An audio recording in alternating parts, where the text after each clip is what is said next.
This is something that I wish I knew a whole lot sooner, but if you want to improve in your cinematography, the quickest and most efficient way to learn is to just practice a whole lot on your own. I remember years ago when I landed my first narrative TV commercial, I was determined to learn even more about cinematography than I already did, so I practiced as much as I possibly could on my own to make sure I met the vision. But by now you may be asking, okay, so where do I start and how do I do that? This is a question that I had at the beginning of my career as well. So in this video, I'm gonna share 3 of the main things that I focused on to get ready for this commercial that really changed the way I made films forever. And we're gonna dive right in, but before we do, what's happening? My name is Ryan, and if you're new with us, welcome.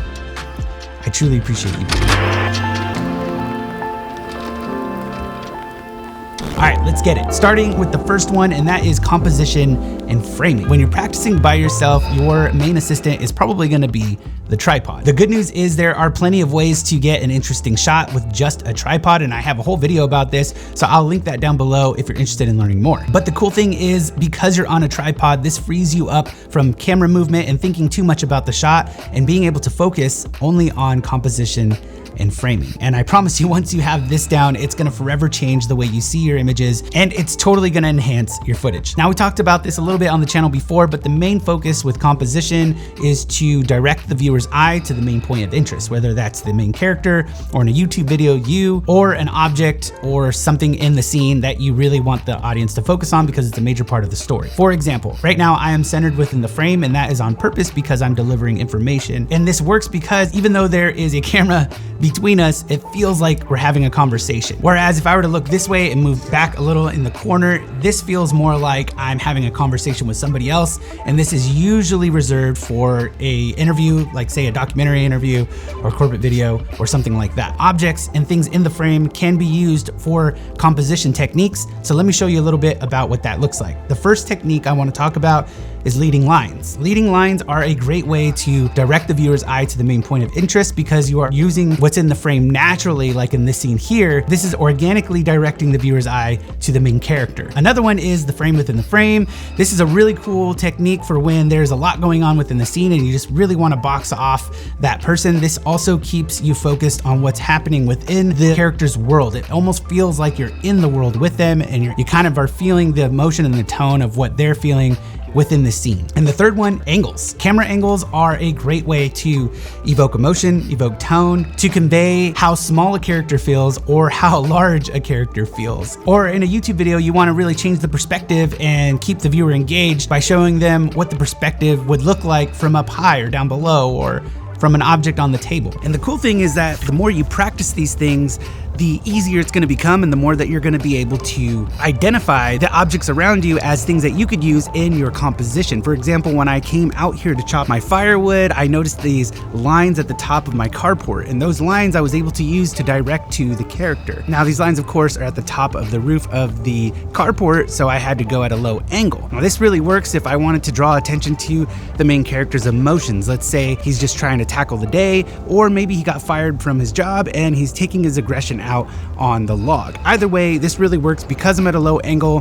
This empowers our character, but also we can focus on our character using the leading lines within the roof of the carport. So I definitely highly recommend taking your tripod and practicing these things on your own as often as you possibly can. I have 2 videos on my channel that talk a lot more about composition and framing, so definitely watch those to check out more of these techniques and practice them on your own, because this will truly elevate the shots within your scenes. Number 2 on the list is exposure. Now, exposure is important because this is what's going to determine how much detail you have in your highlights and in your shadows. Sometimes with our cameras, digital sensors, it's hard to retain all that information, especially if it's the middle of the day, for example, but you're shooting inside using window light. Everything in the shadows is going to be kind of dark, and you might lose that information to black, or the opposite, you might lose the information in the highlights to complete white. That is where exposure comes in, and the best way to do that is with what's called the exposure triangle. The exposure triangle would be shutter speed, aperture, and ISO. These 3 settings on your camera can be used to allow more light in or to remove light from the image, but it's really important to note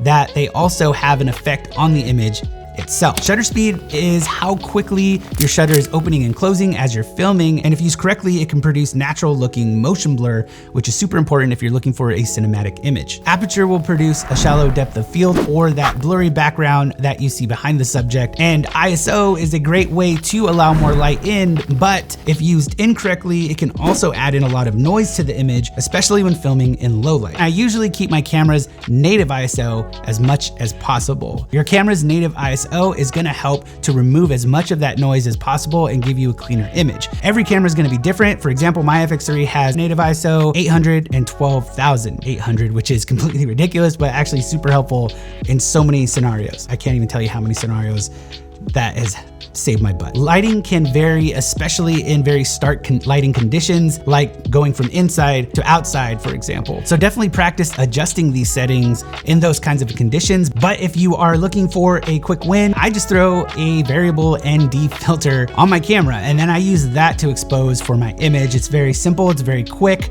I never have to think about anything. I just adjust this thing and voila, there you go. You have a properly exposed image. I very rarely mess with my settings. I just slap on an ND filter and we're good to go. If you're interested in what ND filter I'm using currently, I am using the V2 by Freewell. This is their magnetic filter system. I love it. I have a whole video on it. And again, I will link that down below if you're interested in learning more. But moving on to the third thing that I really focused on for this commercial, and that is lighting. I really dove into lighting when it came to this commercial because I really wanted to get right. I wanted this to look and feel realistic. So I played around with a bunch of different types of lighting styles like cove lighting and book lighting and all kinds of different things. And this is because lighting is arguably one of the most important things when it comes to cinematography, at least in my opinion. And that's because lighting can set the tone of the scene. It can say a lot about the character's environment. It can show us what time of day it is within the scene, and it can tell us more about the story, even more than dialogue could in some cases. But more importantly, light is a very natural part of our lives in the real world. Now,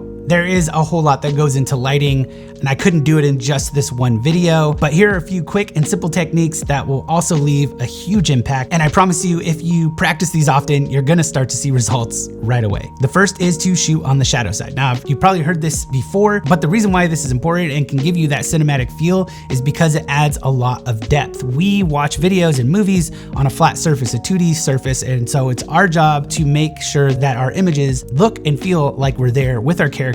We want it to feel three-dimensional. It's really what helps us to stay engaged in the story and further pulls us along what's happening within the scene. Another is lighting angles. And just like camera angles, these are gonna create different effects.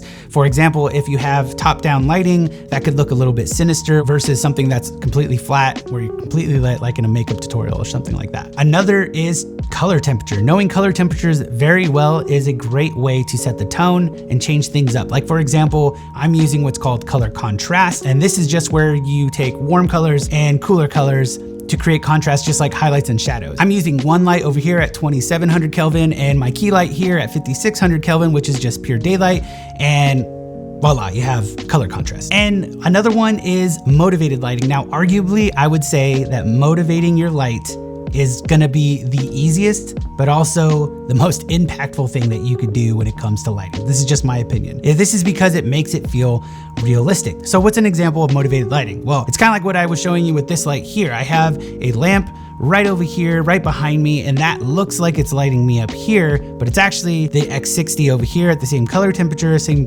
direction as this lamp, so it looks like it's lighting me up. Lighting really can have a huge impact on the tone of the scene and the way that the audience perceives what's happening within the scene, whether we are intentional about it or not. So being intentional about these things are truly what's gonna help to create a cinematic image, something that's really truly gonna keep somebody engaged and feel something within the video or the film. All the tips in this video will truly make a huge impact if you're looking to be a filmmaker, cinematographer, or just wanna make more cinematic style images for your films and your videos. But the best way to learn all of this is just by doing. So I just want to encourage you to practice these techniques often and just get out there and start making films, because you've got this, friend. Well, that's gonna do it for me. Thank you so much for joining me in this video. If you liked this video or you learned something, please click the like button down below.